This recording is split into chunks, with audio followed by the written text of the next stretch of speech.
Mic test. Okay.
Can everybody hear me? This is a little mic test. Test, mic test. Can you hear me?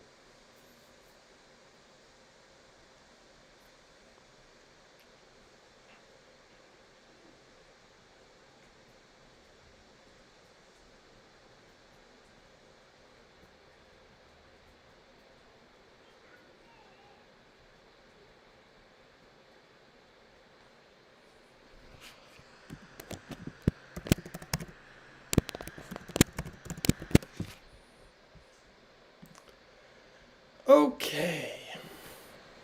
Hello, everyone. My name is Professor Hollis, but I like to just go by Josh. Just Josh is fine. I have been an assistant professor at Cuffs for 2 years now.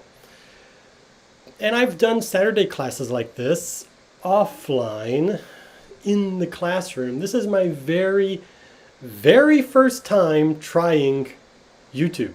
I have always been an avid viewer of YouTube, but I've never actually tried to make a video, especially do a live stream. It's a little bit scary. So I'm hoping that all of the software works really well. I'm hoping there's no problems and that everything just goes well. Everyone can hear me, right? Can you see me? Everyone can hear me and see me? I hope so. Okay, we've got a few people here watching. Excellent, excellent. So let me introduce what I'm going to be doing for Saturday classes for this semester. So I'm going to be focusing on different emotions like anger or happiness or sadness. And when we study a different emotion, we'll be talking about a different topic. For example, today's emotion is curiosity, and we're going to be discussing the coronavirus. But we also will discuss a topic, but also learn some grammar and some vocabulary to go along with that emotion. So with today's emotion, which is curiosity, when you're curious, you often ask questions. Now, I'm sure that all of you have great English skills, I hope. And you can ask questions at least, but we're going to be studying a grammar term called embedded questions today. An embedded question is, well, you know what a regular question is, like what is his name? Simple. An embedded question is a question inside of a longer sentence. So an embedded question would be like, I want to know what his name is. So what is his name, what his name is, that is the embedded question inside of the larger sentence. We're going to, the last 30 minutes of this class or so, we're going to be looking at that. We're going to be looking at embedded questions, some good vocabulary and good phrases for embedded questions, and touching, 30 minutes is not a long time, but we're going to look at a little bit of the grammar and rules of how to use and make embedded questions. But first, the topic that everyone's talking about and is affecting all of our lives, the coronavirus. I am not an expert, so let me just say that first and foremost. I am not a doctor, I'm not a scientist, I'm an English assistant professor. So please take my advice and take what I am saying with a grain of salt, which means that listen to it, but understand that I'm not a professional here. Now, all of the information I'm getting is from CNN. I'm actually going to copy and paste the page. So if you want to follow along, this is where I am getting all of my information about the coronavirus that we're going to be talking about today.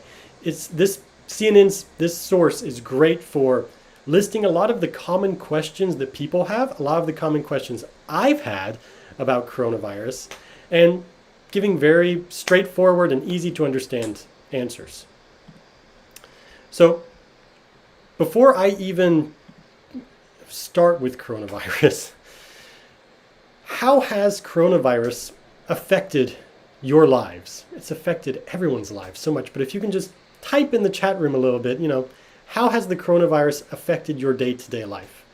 For me, it has affected my life in massive ways. It has changed my life from morning to night. I think I'm very lucky that I work for a cyber university, and that allows us to more easily work from home. So I'm able to keep safe and not have to go to the office too often, which is excellent. It is difficult to work at home right now. I'm in a bedroom right now. I'm at home, locked away. But I have two very young children who are often very noisy.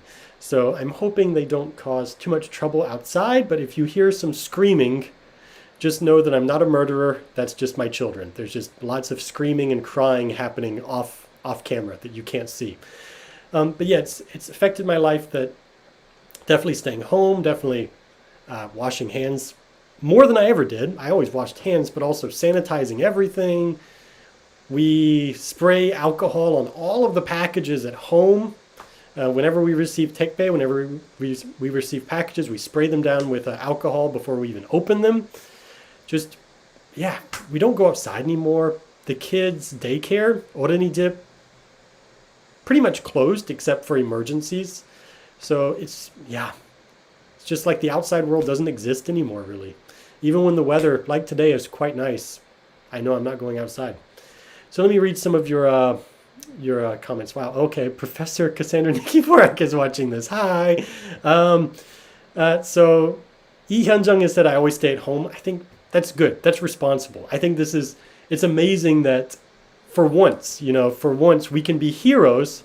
We can be doing the right thing by staying at home and watching Netflix. If you stay at home and watch Netflix, you're a hero. You're doing the right thing. Let's see. It's Ban Hyunjin says it makes a lot of changes. Yeah. And Kim Mi-kyung says I'm working from home twice a week. Great. That's twice a week's good, as often as they allow you to. Let's see. Oh my goodness. We're going, wow, a lot of comments coming here. Due to hand washing and using, it makes less number of people with the flu due to hand washing and using sanitizers. Yeah, so because everyone's staying away and because everyone's washing hands and using sanitizers, it is lowering the rate of flu, I think, as well. Also, it's making my hands very dry from all of the alcohol I'm using on my hands. Let's see. Hong Yunjung said, my daughter entered daycare center this year, but she cannot go to daycare center now. I have to take care of my daughter every day. I understand. My daughter had been going to daycare for a year last year, and my son was supposed to start daycare this year, but no. They're both home all day. Professor Nikki Forek says, I've been staying at home more than ever before. This upside is that I have free time to cook and try new recipes. The downside is weight gain.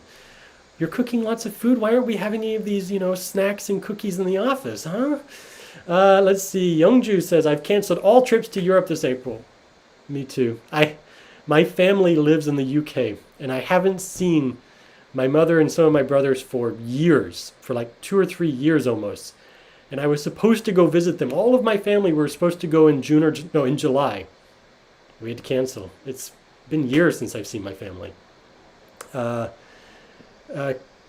Someone says, your name is quite long. Oni Nemaum Yakbang says, Corona-19 seems to have changed your weight.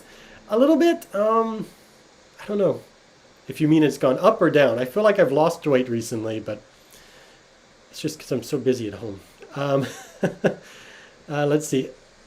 Ejin says, I'm a hero because I stay at home all the time. Yes, you are. If you're watching Netflix all day and eating snacks and ordering food and just staying at home, you're the hero now. We can be heroes by staying at home. Kim Do-kyung says, there's tons of coupon packages in front of the door. Yes, I feel very sorry for delivery people. But what we've done is we've set a little styrofoam package with ice packs outside with some drinks, some water and some bottled drinks that the delivery men can take. I recommend you doing that if you have the opportunity, because especially for me, I feel very sorry because I live on the 5th floor of a building with no elevator. So it's very difficult for the delivery men. Let's see. Let's look at some of these common questions that people have about the coronavirus. So I think a pretty common one is, can you get coronavirus more than once? Now, I was reading in the news yesterday that, I'm ashamed to say this, but people from my home state, my hometown, where I'm from in the U.S., I'm from a state called Alabama. People from that state, from the University of Alabama, are having coronavirus parties. The college students are trying to get coronavirus because they think that after they get it, well, they're not going to get it again. It's done. That's not true. According to CNN, researchers say that a 33-year-old man in Hong Kong was the first person that we know of to get coronavirus twice. He got it once, and then 5 months later, he had the symptoms again when he was traveling. He went to Hong Kong, he traveled back to Hong Kong airport, and he had the symptoms again, or he had coronavirus again, even though he was asymptomatic. So it is possible to get it again. Scientists are saying it's probably more like the cold. You know, with chickenpox, those little dots that you get on you usually when you're a kid, but now they have vaccine. If you get chickenpox one time, you're not going to get it again. Almost certainly, you're not going to get it again. Coronavirus is not like that. It's more like the common cold, that you can get it again and again and again and again. So that is something to take into consideration. Let's see. Let me look at some of your comments. Let's see. Kim Ki-jong said, I can't visit my mom who has lived in a care home. We can't visit people, especially people who are more prone to being sick if they catch this. It could be a really bad problem. And Jung Edum, I'm not sure, your name is in English, so I don't know how to pronounce it, says, I want to travel abroad without the 14-day self-quarantine. We all do. We all do. We want to travel. We can't. It's a problem. We have another hero here. Chae-sun says, I am enjoying wallowing, eating junk food, and watching movies. For all of you who don't know what wallowing means, it means this sitting by yourself feeling sad and sorry. I think a lot of us are wallowing nowadays. Okay, let's look at some more common questions. If a pregnant woman gets coronavirus or COVID-19, will her baby be affected? The good news is that according to the American Academy of Pediatrics is doctors and medicine for children, only about 2 to 5% of children in their mother, pregnant, will contract the coronavirus if their mothers get it. So that's good. So not very common. Let's look at some more. Oh, this is a really good one. Should we clean our cell phones daily? Yes, you should have been cleaning your cell phones before this as well. Cell phones are very dirty because we pick them up, we touch them all day. Even if you wash your hands 10 times a day, 12 times a day, between washing your hands, you're touching other things, and you're touching your phone, and you're putting your phone on your face. And when you're talking without a mask, if you're talking without a mask, you're not spitting onto it, but you're talking into it. Germs are all over your phone. You should be cleaning your phone with alcohol whenever possible. When I say alcohol, I mean ethanol. So yeah, definitely be cleaning your phones, be cleaning your hands, everything that you can. Let's see, some more common questions. So what underlying conditions put people at higher risk of bad outcomes with coronavirus? So like we've heard that if you have underlying conditions, and underlying conditions means other problems.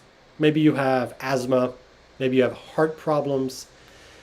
If you have other conditions, then coronavirus can affect you more strongly. So some of these conditions that can make it more difficult to have coronavirus are obesity, so being overweight, chronic obstructive pulmonary disease, which is a heart disease, diabetes, chronic kidney disease. They're finding that coronavirus does affect your kidneys, which is pretty scary. Also, if you have cancer or an organ transplant or anemia or HIV or an autoimmune disorder, all of these people are at higher risk from coronavirus. So please, consider these factors. And I'm sure that there's more. These are the ones listed on CNN. I'm sure that there's more pre-existing conditions that people have problems with.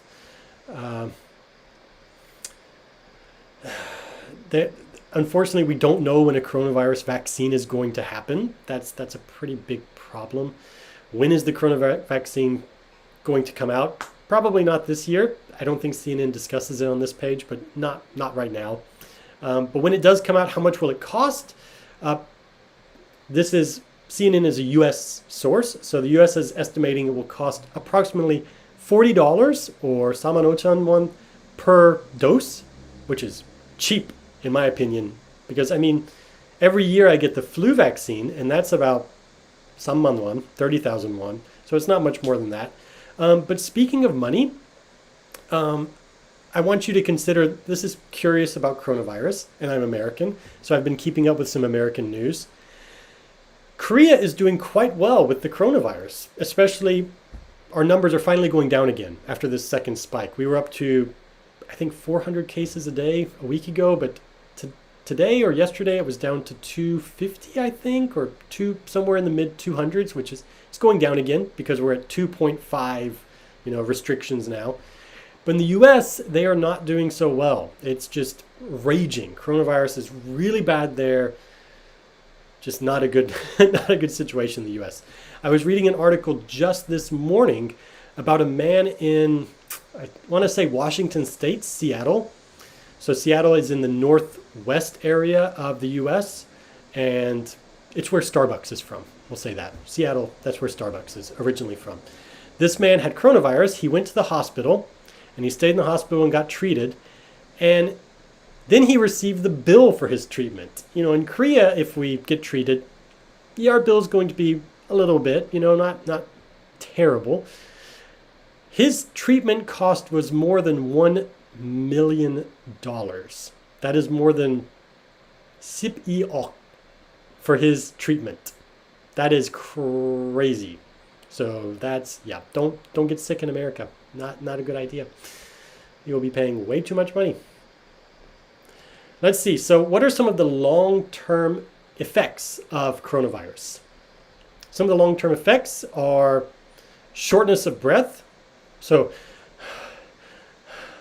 shortness of breath is like you've been running and you're breathing kind of fast, like you can't catch your breath. That's shortness of breath. Chronic fatigue. Fatigue is a fancy word for tiredness. You're just tired. And chronic means for a long time. It doesn't go away quickly. Chronic just means a long time. Months and months of fatigue, not hours. Brain fog. So fog is like the smoke in the air. Brain fog is when you just can't concentrate. You can't think clearly very well. Long-term fever, coughing, memory loss, and the inability to taste or smell. That was a pretty common symptom we've heard about, that if you suddenly can't smell or taste very well, that can be a problem. You might have coronavirus. I actually read, I'm going to try to scroll down to, let me scroll down to some of these questions. Just a moment. To the, okay, this is one that I heard. This was a topic I heard in Korea, because in Korea, everyone knows their blood type, which I think is a great thing. Americans and most Westerners, we just don't know our blood types. We're not too concerned with it because if we need to know, they'll know in the hospital. But yeah, it's good to know. And blood types, I don't think it's quite as common nowadays, but in the past, in some cultures, you think that blood type ties to your personality. And there has been proof that blood type does correlate with your coronavirus symptoms. So some people with different blood types can have lower or higher risks. However, I heard that when I heard this, I heard it from my wife, and she said, if you have blood type O, you have a lower risk. If you have blood type O, you're a better risk. You're not going to be in too much danger from coronavirus. It's not, yes, but not as much as you think. It will affect you differently, but tiny bit differently.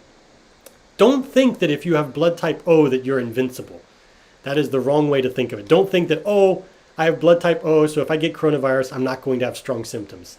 That's not what the New England Journal of Medicine says. They said that the difference of risk is very, very small. So everyone has to be careful of this virus. So please don't think that just because you have one certain kind of blood type that you're invincible to this. It's kind of scary to think that. Now, another way that the coronavirus has affected my life is that I used to go to the gym a lot. I used to enjoy going to the gym 3 or 4 times a week. And that might be a reason that one of the students said that I've lost weight. I'm one of those terrible, terrible people that everybody hates because I lose weight very easily. If I'm not exercising, I lose weight, kind of opposite of other people. If I exercise, I gain good weight. But if I stop exercising, I start just losing all of my weight. And that's why I've lost, some weight recently, because I can't go to the gym. I can't go to the gym. So is it safe to go back to the gym? Because I know a lot of gyms in Korea are open, and a lot of gyms are offering, discounts for people to sign up and come because, of course, their business is suffering right now. Can you go to the gym? There are risks. Of course, there's risks going anywhere right now, but it could be safe according to CNN. You're going to want to, wear a mask, stay 6 feet or 2 meters away from other people. And if people are breathing really heavily from exercising, maybe stay even further away, maybe up to like 4 meters if possible. So, so research, CDC, the Center for Disease Control in the US, did a study where during one fitness workshop, one group exercise in the US, there were 30 participants with no symptoms. They trained intensively for 4 hours, and 8 of them later tested for coronavirus. So, definitely a risk of getting coronavirus. But if you're very, very, very, very careful, maybe it's okay, but is it a risk you really want to take? Maybe now's a good time to look at other YouTube channels, some, stretching. There's lots of good videos of stretching and home exercises you can do. So maybe it's a good time to try that. Exercising at home if you can. As I said, the real heroes nowadays are the ones who are staying home and not going out. We're all watching lots of Netflix nowadays, I think. So, I've heard another myth about the coronavirus I've heard is that if you wear a face shield, it's just as good as a face mask. So what is a face shield? A face shield is one of those plastic shields that you might see food workers at a restaurant wearing. That's just supposed to cover their mouth, but it's open here. It's just plastic. It doesn't cover a lot. Those are not useful for coronavirus at all, according to studies. You need the very thick masks. Even surgical masks are not as effective. If everyone is wearing a surgical mask, and by surgical mask I mean just the very thin masks, not the KF94 or KF80 or KF95. But if everyone's wearing those, it should be okay-ish. But if some people are not wearing masks, it's better to be wearing KF94, KF95 mask if possible. Speaking of that, I actually read a different story a week ago, and this is just anecdotal. This is not an official story. I'm just reading this story online about a man who is taking care of his mother, and his mother started having symptoms of coronavirus, and he had been wearing a mask all the time. He always wore a mask. So he went to his mother's house, and he picked up his mother in the car, drove her to the hospital where she got tested. She did have coronavirus. He went back home wearing a mask the whole time, sanitized his car by spraying, I'm not sure, some kind of sanitizing spray, perhaps ethanol. And after 1 or 2 weeks, he did not have symptoms. He did not contract coronavirus. So even though he was sitting in the same car as a person with coronavirus, he did not get it because he was wearing a KF95 mask. So they really do help a lot. That said, they're not perfect. Okay, let's look at one more question, and then I want to dive into my grammar for today because it's going to take a little bit of time for that. Okay, now here's the last tip I have. This is a great one because you can see I'm wearing glasses. If any of you wear glasses out there, if you wear glasses, you know, especially in the winter, but in the summer too, in the winter, if you're wearing a scarf, or even if you're not wearing a scarf, and you breathe, when you go outside, your glasses are going to get very foggy and you can't see. Same thing when you're wearing a face mask. If you're wearing a face mask with glasses and you're inside of an air-conditioned room or an air-conditioned building, very cold, and then you go outside into the hot air, it's going to fog up. It's just going to. Or vice versa. How can you fix this? Well, you can. I've been just putting my glasses down lower, which looks kind of stupid, but you can also do what snorkelers do, or divers when they dive in the water with goggles. If you put just a little bit of soap and water on your glasses, put some soap and water. Don't wash the soap away. Don't rinse it. Just put some soap and water, let it dry. They're not going to fog up anymore. That's what some divers do. So, but don't wash it away. That's the key. If you wash it away, soap's not there anymore. So that's one tip for keeping your sunglasses less foggy. Now, I promised you we were going to do some grammar today. Now, because today's topic is curious, I want to talk about embedded questions. Now, I gave an example of what an embedded question is earlier, but let me give you another example. So a question would just be, for example, is he happy? That's a yes/no question. Is he happy? An embedded question is that question inside of a larger sentence. For example, I wonder if he is happy. So that is an embedded question inside of a larger sentence. That's what we're going to look at today. So let's jump into that. So today I am feeling curious. I think we're all feeling curious. Why is this not working? Just a moment. Having some problems.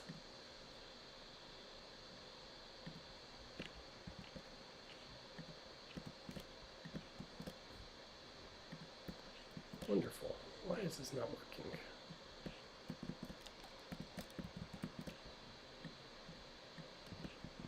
I am so sorry. Just a moment. I don't understand why this isn't working. Okay. As I said, this is my first time doing a YouTube stream, and I really thought that I knew what I was doing. And I tested this so many times. But of course, right now it's not going to work, and I don't know why. That's very, very sad. Oh, I had a wonderful PowerPoint ready, but now it's not going to work. Oh, I don't understand. Ah, that's so sad. Let's see. I don't think I'm going to be able to make this work. That is terrible. Let me try one thing. Please bear with me just for one moment. I will make this very, very quick. One moment. Let's see. I'm still here. Please don't worry. I just have to find how to make this work.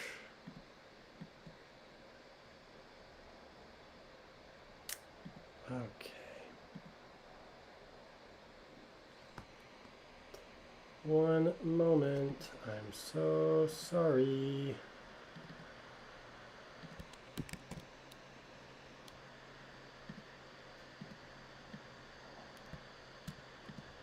Oh my goodness, this is very crazy. I'm still here. Please don't leave. I'm just trying to make this work.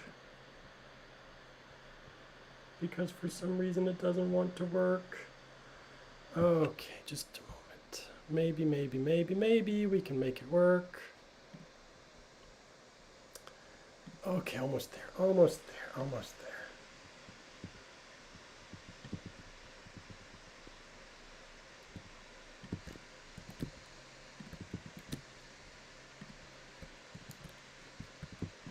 No, still not working. Okay. Wow, that's great. Okay, I'm going to have to do this the old way. So, sorry, I had a PowerPoint ready, but I don't know why it's not working now. It doesn't want to change slides, even though I have programmed it to work, and it works when I'm not streaming. I don't understand. So I'm going to just have to copy and paste into the live chat. So if you're watching the live chat, please look at the live chat. I'm going to be pasting some embedded question phrases now. So here are some embedded question phrases. And what I mean is these are phrases that we can use at the, oh my goodness, nothing is really working now. These are phrases that we can use when we're using embedded questions. Is everybody still there? I'm seeing nobody in the chat saying anything. Please tell me that you're still here.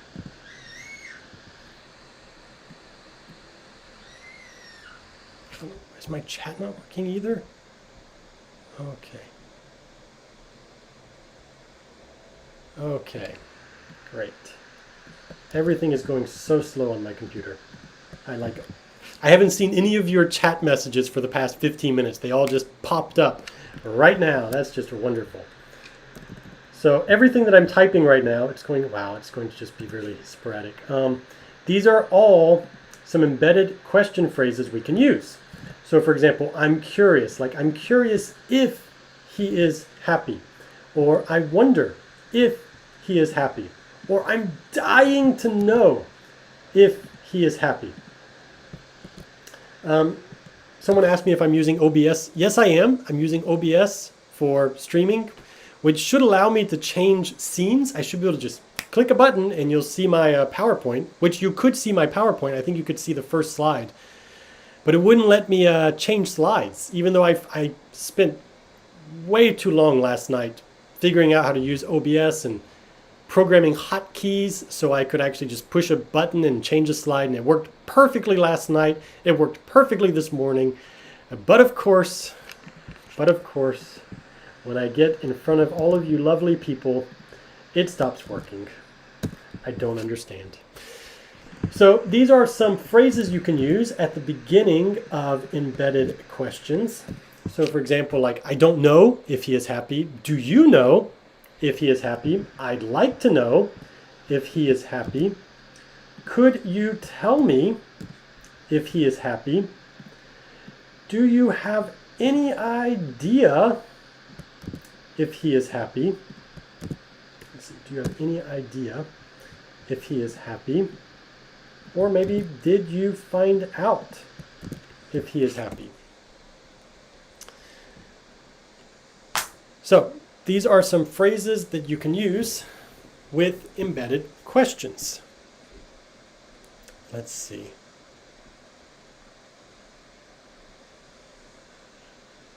Oh, I have a student comment saying, it makes me have acne if I wear a mask. I wonder if I should wear a mask. Yes, you should. Acne is a very small problem compared to coronavirus. Definitely. I know. My face is pretty, well, you can't see my face now because I have a lovely beard. But when I was younger, I had very, very, very bad acne. Yeah, it really messes with your self-confidence. So how do we make an embedded question? Well, we can start with just a question. You can start with a yes-no question, or you can start with an information question. Now, a yes-no question is a question that, I have a student saying, I think the PPT file is too big. It wasn't a PPT file. I'm saying PPT to make it more easily understood. I was just using a folder of photos, just a folder of photos numbered 1, 2, 3, 4, 5, 6, 7, and I would be able to just scroll through them with a push of the button. But no, no. It is not working. For some reason, I can't understand, which is super, super sad because I really, really thought that it would work. Let me check my preferences one more time because I'm pretty sure that that's what, yeah, it's just, I don't understand. I have the hotkeys program, but it decided not to work, which is really sad. Because I had a really nice PowerPoint. I spent hours putting it together, all of these photos and Photoshop, and that's life. That's 2020. This year is full of disappointment, isn't it? So, with embedded questions, it's a little bit difficult because you can start with there's 3 main types of questions. That's the problem here. And each type of question has a different rule for embedded questions. For example, with yes-no questions, you have to add the word if or whether. So if I start with the question, is he happy? And I want to add the phrase, I'm curious, I have to say, I'm curious if, or I'm curious whether he is happy. With information questions, it's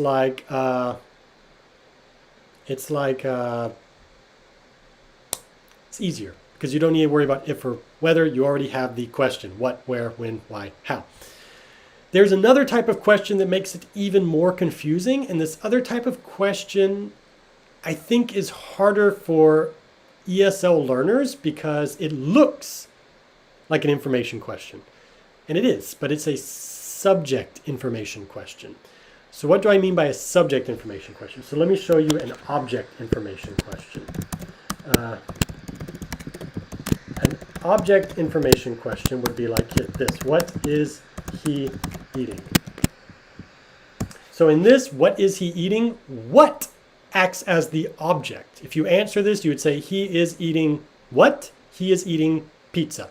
What is the object? That's pretty easy to understand. But we also have subject information questions, which would be like this. Who is, or who ate my cookie? In this, who is the subject, not the object. And they look very similar. They look like, both information questions with what, where, when, how, why. But subject and object questions have different rules. Now, I had prepared a whole PowerPoint with how all of them are different, but I think that because I'm going to have to be typing and copying and pasting, I'm not going to be able to show you all of those. So I'm just going to show you how to do information questions, just information object questions, how to change those into embedded questions, because it's the easiest and, well, the most commonly used. So what we start with when we do an embedded question is we need to start with a question. So, why is coronavirus spreading so fast? That is my question. Why is coronavirus spreading so fast? There's the information, why. Coronavirus is the subject. So this is an object question because why is the object. So why is coronavirus spreading so fast? Next, what we need to do is just follow me. These are my steps that I think is easier to understand. Change it into a yes-no question, which would be, is coronavirus spreading so fast? So we delete the question word, what, where, when, why, how, who. Delete that for now. We'll come back to it in just a moment. So we have now, is coronavirus spreading so fast? Now what we want to do is to change this into statement form. So what that means is right now it looks like a question. Is coronavirus spreading so fast?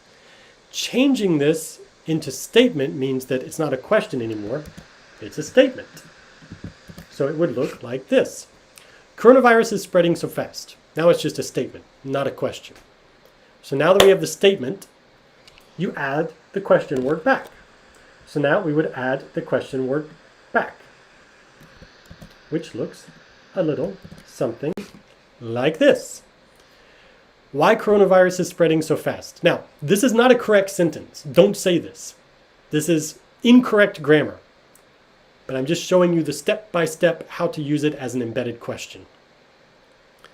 So after this, all we have to do is add one of our embedded question phrases, like I'm curious, or I wonder, or I'd like to know, or I don't know. So for example, we would just do this. We would say, I'm curious why coronavirus is spreading so fast. So let me review that again. You take an information question like, why is coronavirus spreading so fast? You can delete the information word for right now, why. So now we're left with a yes/no question. Is coronavirus spreading so fast? Then you need to change it into statement form. Coronavirus is spreading so fast. Add the information word again. Why coronavirus is spreading so fast. That's not a correct sentence. But if you add the embedded phrase on top of it, it is a correct sentence. I'm curious why coronavirus is spreading so fast. Now, a lot of people make the mistake of not changing the question into statement format. And they will say something like this.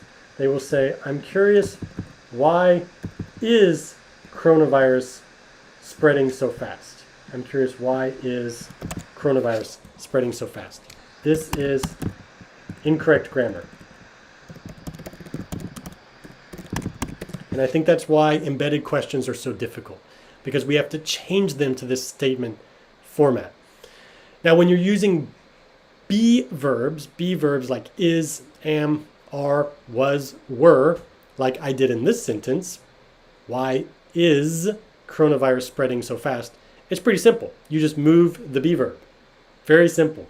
So it goes from why is coronavirus spreading to why coronavirus is spreading. You just move the is. A little bit more difficult with action verbs. So if I wanted to change this question, let's see, did he eat? Did he eat?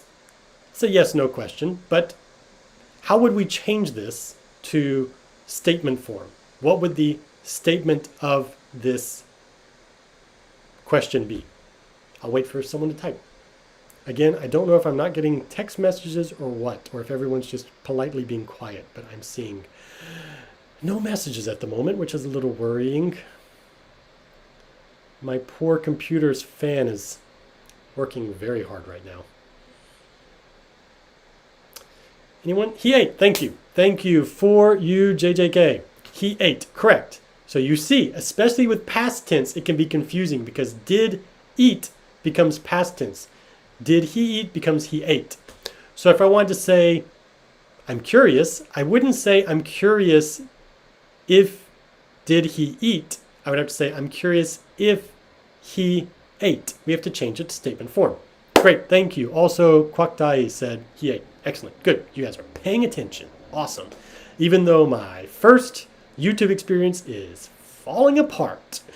Falling apart because the presentation I worked on did not work out. I am going to figure that out for next week because that PowerPoint was going to make things easier for you and easier for me, and I am so sad now. So let's try some practice. Let's try a little bit of practice now. What I'm going to show you is an embedded question phrase, like I'm curious, plus a question. Oh, Kim Jin Young said, don't be sad. I'm not sad. I'm just disappointed with OBS. I don't know why. It worked so well this morning. Okay, so what I'm showing you here is an embedded question phrase, which is I want to know. And then I have an information question. Where is the coronavirus spreading fastest?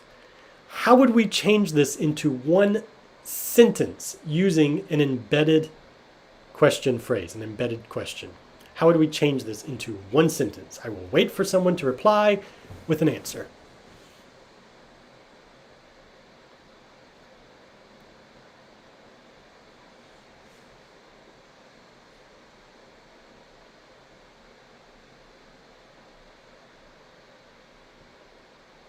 By the way, one of the places that coronavirus is spreading fastest is certainly the US, but one of the places it's spreading slowest would be New Zealand. Now is a good time to live in New Zealand. So what we're doing is we are combining these sentences. I want to know, and where is the coronavirus spreading fastest? So for you, JJK said, I want to know where the coronavirus is spreading fastest or faster. Perfect. Excellent. Excellent. Jano said, I want to know where the virus is spreading fastest. Is. You need that be verb. Park Angel said, I want to know where. You need to keep the information question. I want to know where the coronavirus is spreading fastest. Unju Lee said, I want to know where the coronavirus is spreading fastest. Perfect. Che Sunwa said, I want to know where the coronavirus is spreading fastest. Perfect. Ban Hyunjin said, I want to know where the coronavirus is spreading fastest. Good. Yes, I'm sorry, Jano, you missed the is. You fail. Get out. Just kidding. Okay, good. Let's try another one. So here's another phrase. This one's actually going to be, let's try this one. This one actually is a little tricky. I have a little trick question here. So this one. Now we have another one. Do you know, and when will a vaccine arrive? So how would we combine these into an embedded question?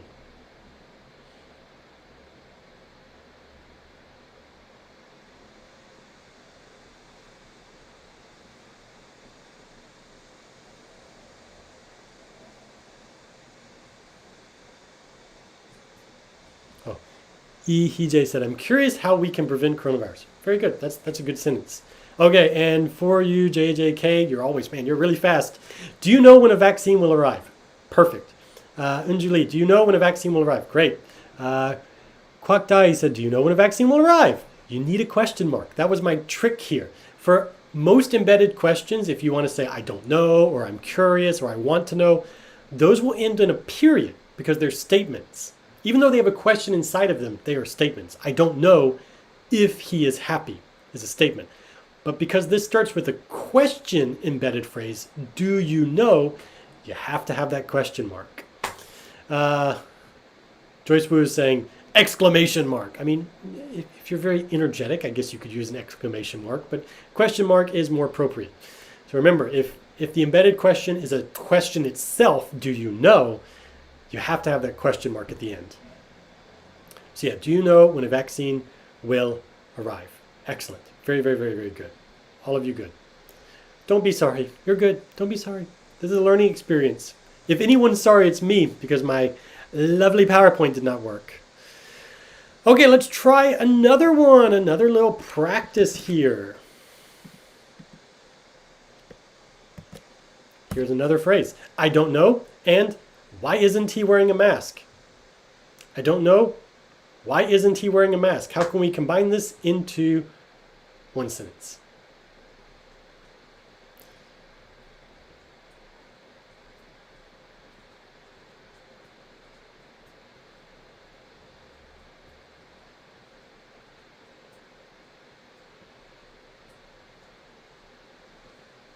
Let's see. Unji Lee says, I don't know why he isn't wearing a mask. Perfect. Excellent.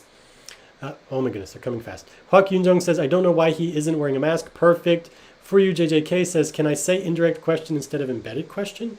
Can I say indirect question instead of embedded question? Yes, you could call it an indirect question. It is kind of indirect. The grammar term for this specific putting a question inside of a sentence would be embedded question, but the sentence as a whole, the entire sentence could be called an indirect question, yes. So I don't know why he isn't wearing a mask. I don't know why he isn't wearing. You are all perfect. You're all doing great. Oh, no, but you don't need a question. Ite-san. No question mark this time because it's not a question. It's a statement. I don't know is a statement. So you gotta be careful about that. Sometimes you need a question mark. Sometimes you don't. It depends. Is it a statement or is it a question? Yeah, I'm curious too. Jano said, did you all go to typing school? You guys are really, really, really fast. The only reason I can type this fast is because luckily I was smart enough to have a plan B. So I had my PowerPoint ready, but I thought, it's going to work. Oh, my PowerPoint's going to work. But just in case my PowerPoint doesn't work, I'm going to follow what another professor, Professor Kiva McCotter said. She said you should have a file with all of your sentences ready to copy and paste just in case. So that's what I'm doing. Luckily, I have a file where I can just copy and paste. So I am not a fast typer, but you guys are just, man, really fast. So here is another practice for you. I wonder, how did the coronavirus start? I wonder, plus, how did the coronavirus start? And this one's a little bit tricky because it's not a be verb. It's not an is, am, was, were, are verb. This is an action verb. So a little bit trickier.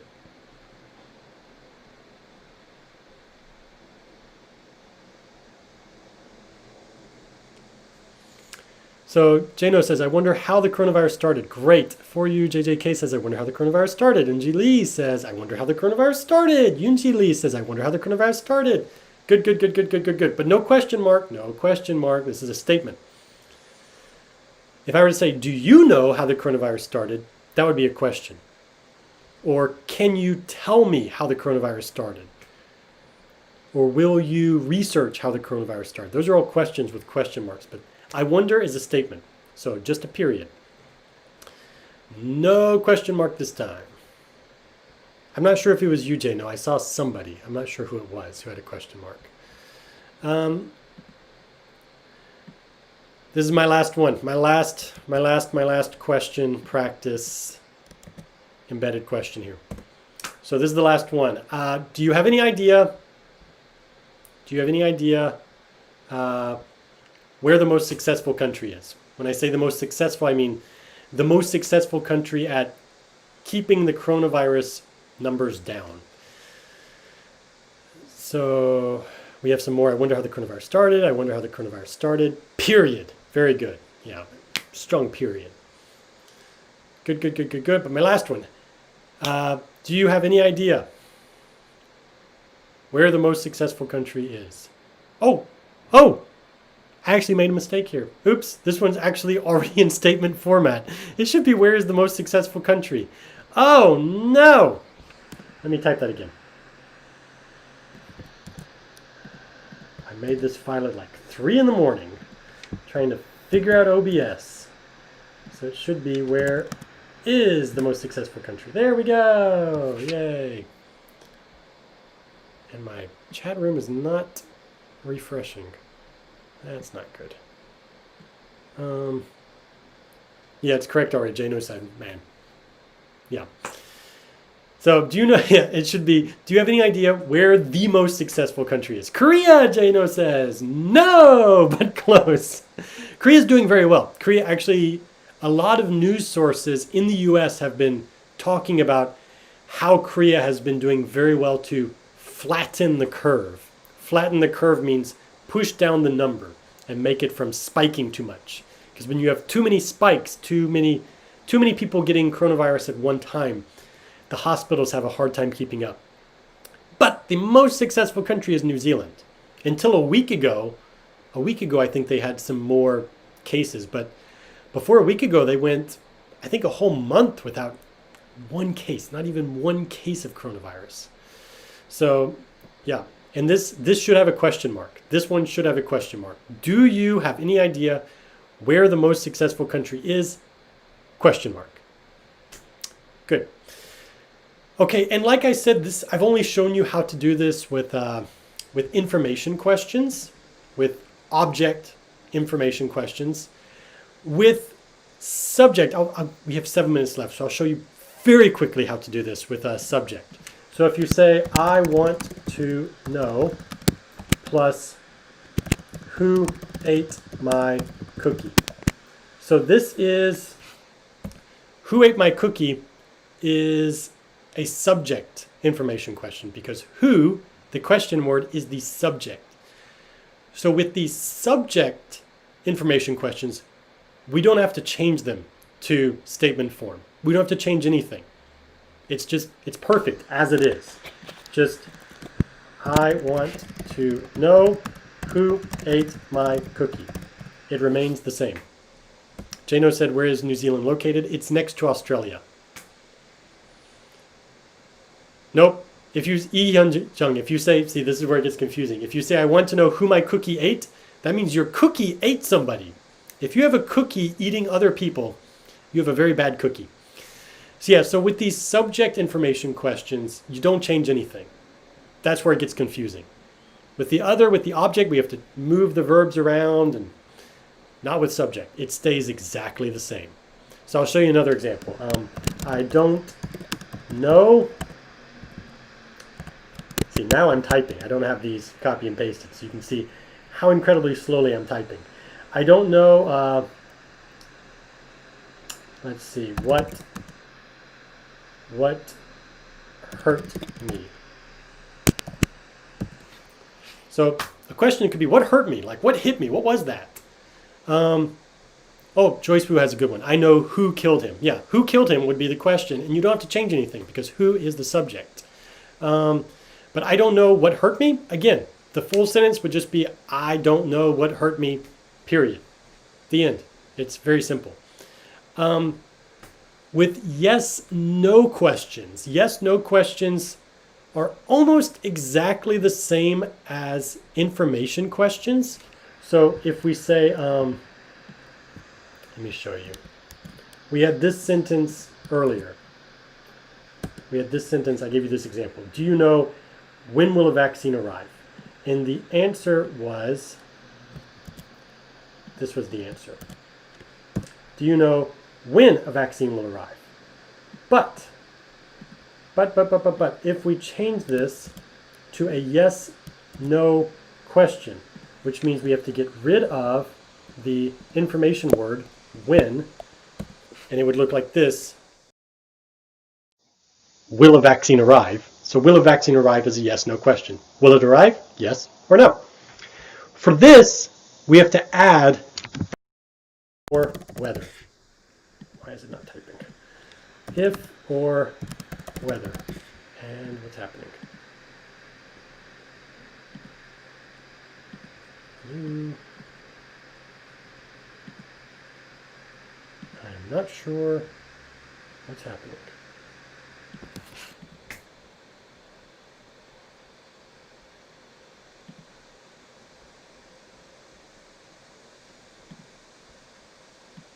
Well, okay.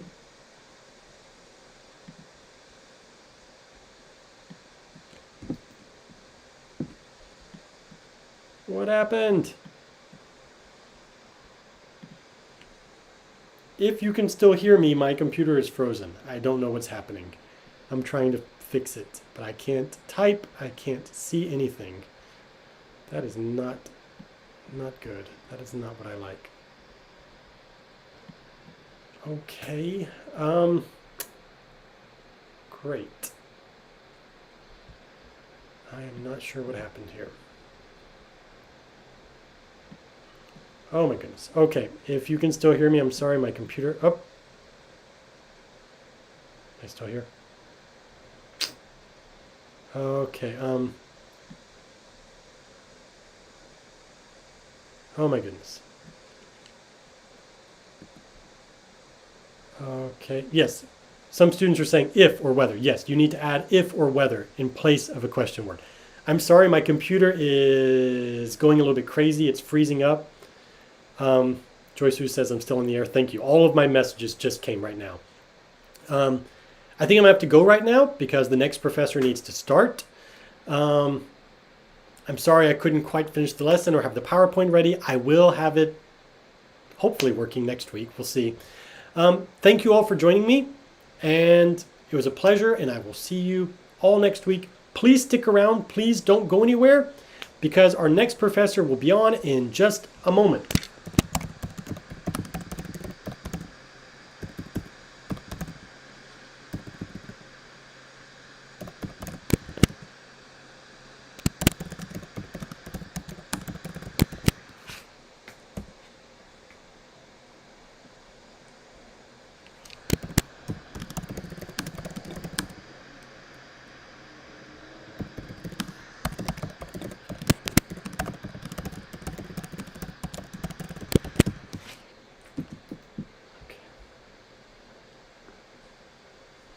Bye.